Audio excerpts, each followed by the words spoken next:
What's up, guys? Alright, 705 here. I've had a few people ask me to do some financial talk. I believe his name was Austin Miller, a subscriber of mine. Anywho, I'm kind of reluctant to talk about that because I don't know. People have different opinions, different views. But he was, he just saw me having Porsches and Sea-Doos and all kinds of toys and stuff like that, and he just figured that it would be nice to kind of know, hey, how do you do this? Because we all do that. We all look at other people sometimes and say, holy shit, man, like you live in a mansion on the lake.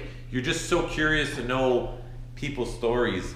I'm not really going to get into the story of my life and exactly, the steps I sort of took to get where I got.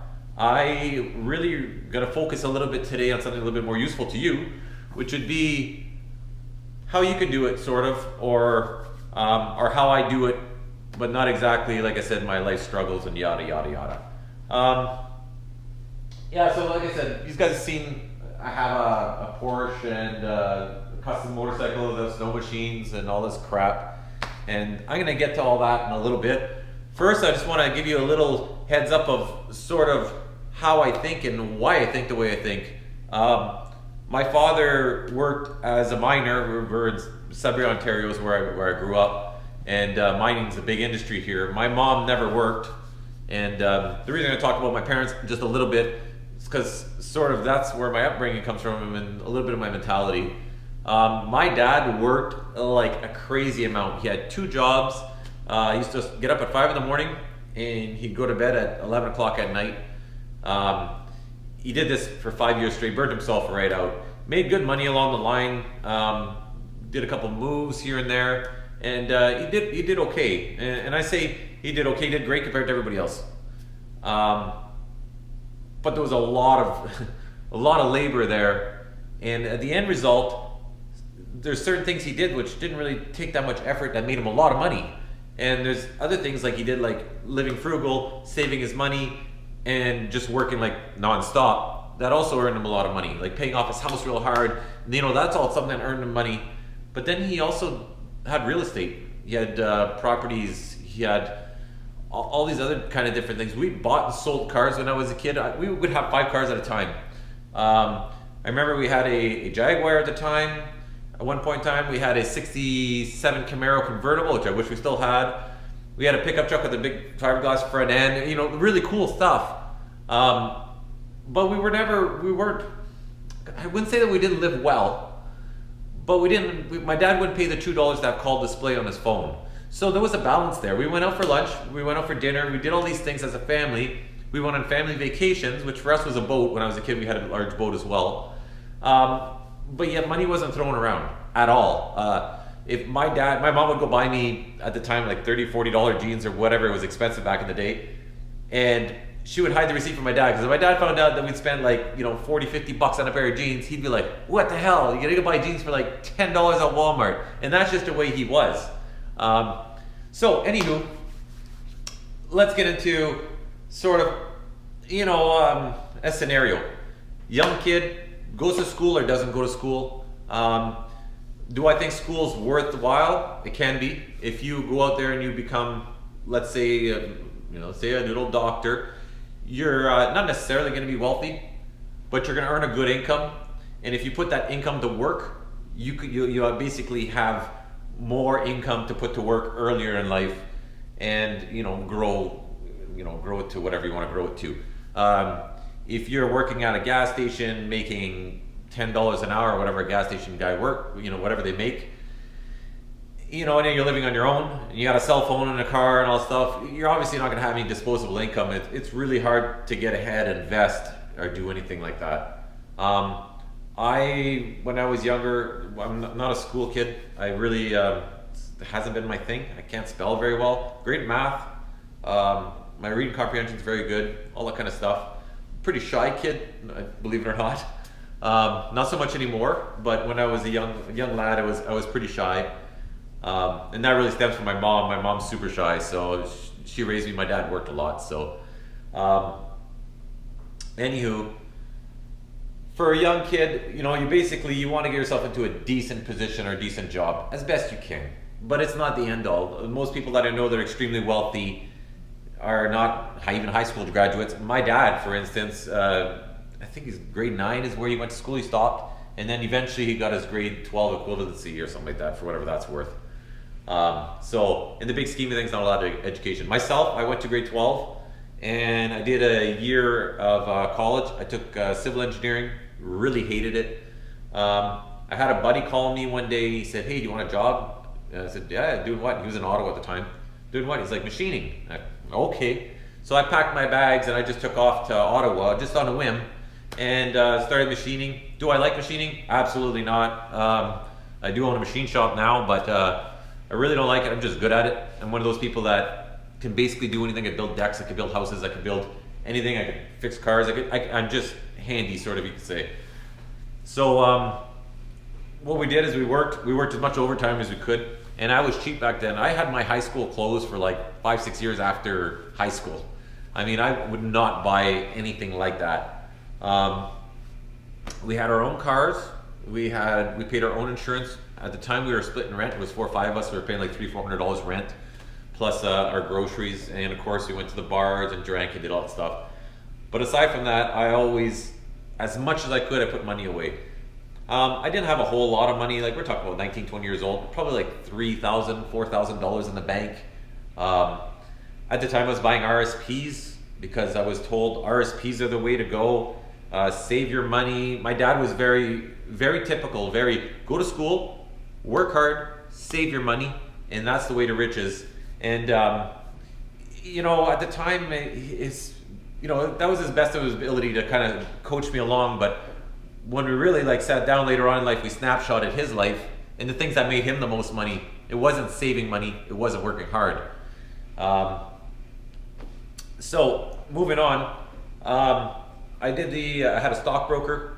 I bought some stocks, and as much as I'd like to tell you that my stocks hit big and I made all kinds of money, that's not the way it went down.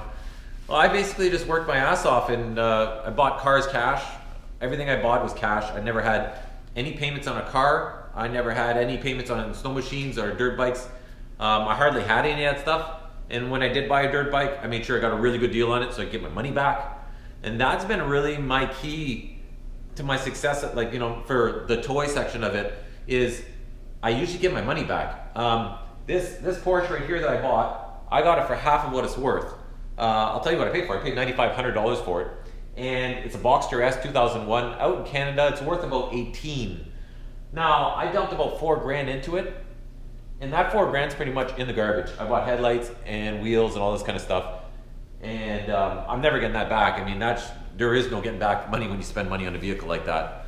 So, and I understand that, but I'll pick up 18 for it when I'm done. I'll probably have 14 into it. So at the end of the day, that money that I tied up in the car will still be there to buy whatever else I decide to buy. Same thing with my motorcycles, my snow machines, all that stuff is dirt cheap. I paid $2,300 for the bike. I probably spent $2,000 into it, and I had sold it a few years ago for $5,500 or something like that. So again, it's not a money-making deal. I mean, it's a lot of labor, it's all this and that, but I get my money back. Now, have I ever bought stuff that I don't get my money back? Yeah. I bought a brand new pickup truck. I bought a brand new Sea-Doo. I mean, those are all complete losses. And I was okay with that. I understood that going into it, and that's what I chose to do. But I also didn't do that at 23 years old. I did that when in a position in life where I felt comfortable enough to do that. So, for you, what would I suggest if I had to suggest for you to do something? It's really hard for me to tell you do this exactly, because not everybody can handle this, what I'm about to say. Some people, I've tried this and it's a complete failure for them. Other people, like myself, I'm able to handle it, manage it, and it makes sense. What I'm talking about is real estate. And I'm not talking about flipping houses. In our market here, I don't believe that's a good avenue. I don't believe there's a lot of money to be made. Houses here that are shacks actually sell for quite a bit compared to what they're sold for when they're all fixed up.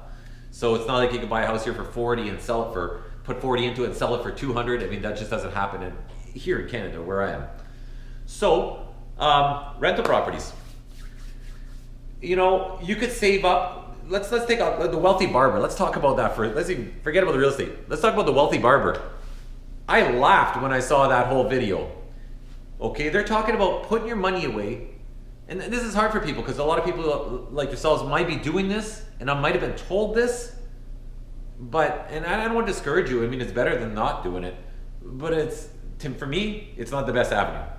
Now, what I'm talking about is putting your money away at the bank in RSPs, GICs, whatever you want to hell call it. It doesn't matter what you put in, tax-free savings account, whatever. The interest rates, the yields right now are, you'd be lucky to get 1 or 2%. Let's say you get 2%. You basically have to start saving. So if you save $3,000, let's say you save up, you work hard, you save up $10,000. Let's start with that chunk, $10,000. And then you put it in the bank and you're getting 2%, which is pretty decent return nowadays. Inflation is 2 to 4% a year. So that means that a loaf of bread that was $1 next year is going to cost $1.02 in general. I mean, but that's the general consensus. So your buying power, your $10,000 now is only worth $10,200. It's worth the same things it was a year ago in buying power. So you've really accomplished nothing. I don't care if you put money away all your whole life, and eventually it's worth, you look and say, well, in 30 years from now, if you put this much money away, you'll have $10 million. The buying power of $10 million in 30 or 40 years from now won't be what it is right now. So you really need to take that into consideration. And the Wealthy Barber does not take that into consideration. So I really shook my head when I saw that, and I couldn't believe how misleading they were about telling people to save your money and compound your interest and explaining the power of it. And it is a powerful tool. But you got to take into consideration inflation. Inflation is very important. So let's talk about real estate now. You know, we just said we put $10,000 and we're going to get 2% for it. So we're going to get a whopping $200 interest on that $10,000. Let's change that equation. Let's grab that $10,000 and buy, let's say at 5%, a $200,000, let's say a duplex. You know, a basement apartment and a house on top. You pay 200 grand for it. Out here, generally, when you spend that kind of money, you're going to be looking at probably making about, if you do it right, $400 after expenses is what you're going to pocket. Plus, you're going to pay down the mortgage by about $400. So you're making almost, you know, whatever that comes out to. Let's say 9 grand a year is what you're going to get ahead by. You're only going to see half of that. You're only going to see, you know, that $4,500 or whatever. The other $4,500 is going to go towards paying down the mortgage, but it's there, and you got to look at it. So now, basically, your $10,000 investment just yielded you $10,000 in 1 year. That's like 100% interest. So you doubled your money in a year. That is phenomenal. You cannot recreate that. That is wow. Plus, your $200,000 building, now again, this goes up and down, but generally inflation is 2 to 4%. So if you look at it at 2%, your building's actually worth $204,000. Typically, again, real estate goes up and down, but this is over time. Okay, we're talking about keeping this thing for the next 30 years. So not only did you make 10 grand, or you're 10 grand ahead, you also made an extra 4 grand. Wow, your $10,000 investment just made you $14,000 in 1 year. That is absolutely phenomenal, and it'll keep producing that till the end of time. And actually, as you start paying down your mortgage more and more, less and less you're going to have to pay to the bank, and the more and more you're going to be making. Now, you're not going to see it again. You're still going to make that $400 a month, but the actual part that's paying down the building is going to be more and more and more as the years go on. If real estate, wow, amazing. I own quite a bit of real estate. Well, quite a bit. I hate to get into this, but had a divorce a few years ago, so I lost 2 houses. But anyways, I've won 2 houses, a triplex, and a duplex. The duplex I just bought not too long ago. I live in one side. My tenants actually pay me enough to pay my mortgage, so I'm actually living for free. I have no truck payments, no car payments, no boat payments, no nothing. I'm very, very careful with that. When it comes to my business, it has no payments either. Everything in my shop is paid for, and I'm very methodical about that because there is ups and downs, and I don't want to ever be in a position where if I have a slow month or a slow year, that I'm going to end up homeless or broke. And the apartment buildings, houses, and all that kind of stuff, it's not for everybody. Not everybody can pick the right place. Not everybody can do the math on what they're actually going to receive at the end of the day, after expenses, after property taxes. Now, there's mortgage calculators out there. There's apps. You can download them. You enter your property taxes, your insurance, your water bill, all this kind of stuff. Before you buy a building, you can call, hey, what's the 12-month average on the water bill? What's the 12-month average on the heating bill? All that stuff. Find all that stuff out. These are all things you need to do. Also, numbers are not everything. You don't want to buy a house in the hood. You might be able to buy it for cheap, and the rents are pretty decent, but you're going to have hoodwinks in there and crackheads, and they're not going to pay the rent. They're going to destroy the place, and it's not a good investment. So you need to have something that's good all the way around, where you're going to have decent people in there, and decent amount of rent, and the cost is, you know, relevant and makes sense. So yeah, that is my biggest way of basically building my future. Now, does that afford me this lifestyle that everybody seems to see and think is great? No, not at all. The only way I've ever been able to afford all this stuff is never losing a dime. I still have the first dollar I ever made, because whenever I bought something, I tried to make sure that I could get my money back. The first boat I bought was a 27-foot Bayliner. I paid $7,200 or something like that on eBay. Brought it here, probably put freaking $4 or $5 grand in it. It was expensive to fix up because it was a piece of shit. And then I sold it for 14 or 15 when I was done. So I didn't really make any money again. Got my money back. Was able to put money in it over time. Bought my next boat, did the same thing. Actually, the next boat I bought for $6,000. I think I sold it for 14, and I hardly put a penny in that one. So that one I actually made money on. And then I bought the boat that I currently have. My boat's a 1995. It's old. I don't know how old that is. Do the math on that, but it's like 20, 30 years old, 20 years old, or whatever it is. So anyways, it's old. It's in good shape. I take care of it. I clean it. I repair it as I go along. When I'm done with it, I will get my money back. I'm almost 100% sure. And so that's sort of how I function, to accumulate all these toys and all these fancy things that people are like, oh my God, I'm not a young chap. I'm 38 years old. So even though I sound like a young punk, I'm not. Yeah, so I think in most part that kind of covers my thoughts on that. If you're talking about stocks and stuff like that, I lost my shirt in stocks, and I'm not going to tell you that stocks are a bad deal. Stocks are historically amazing. There's a lot of things I don't like about stocks. Stocks are floofy. In other words, let's say my machine shop's on the stock market. Those stocks can be worth $5 or $100. And it really has nothing to do with my business. It has everything to do with everybody's perception of my business. So not a lot of people actually look and understand the financials of a business. So you'll see a lot of, let's say Google or Yahoo, or all these stocks where they'll skyrocket. People are buying it and have no idea what they're buying. They don't know what there's actually there. They're just anticipating that it's going to go up, or that it's been going up, so they want to get in. And to me, that's a little floofy. There's nothing behind it. And I'd rather buy something that I can actually see, hold, gauge the value of, and chances are the value is going to be there. Things do happen. The housing market crashed in the US a few ways back, and that really sucked. Mind you, landlords actually fared out okay on that, from what I understand, because there's a lot of people looking to rent places. But those are things you can't predict. They kind of bounce back. You know, when you're playing the real estate game, you want to keep your skin pretty thick. You want to make sure you're about to drop your rents. You want to make sure that you're not on the fine line of bankruptcy. Again, that's why I don't have a bunch of toys and a bunch of things financed. Would I love to have a brand new Porsche or a bigger boat, and could I go get one at the bank? Absolutely, the bank would let me go and do all this kind of stupid shit. I don't want to do it because I want that flexibility to, weather the storms, and also if there's another investment that comes along, I want to be able to have that buying power. Final note: don't mess up your credit. Don't do it, because you're going to regret it. You need credit. The bank is your best partner ever. Absolutely your best partner, because you can pay them off and you're all done, and it's all yours. It's definitely not somebody you want to piss off and not pay and not have them lend you money. I'm going to end it there. If there's anything you got questions about, go ahead and ask me. But basically, that's the gist of it. Like, I put my money in my apartment buildings as my future. My toys, I basically make sure that I buy them and I can sort of sell them, get my money back as much as possible. And my business is just something I grew. That was just part of my workforce. I just worked, saved my money, and I bought my own piece of equipment. I just carried on and trucked on. It's a lot of effort.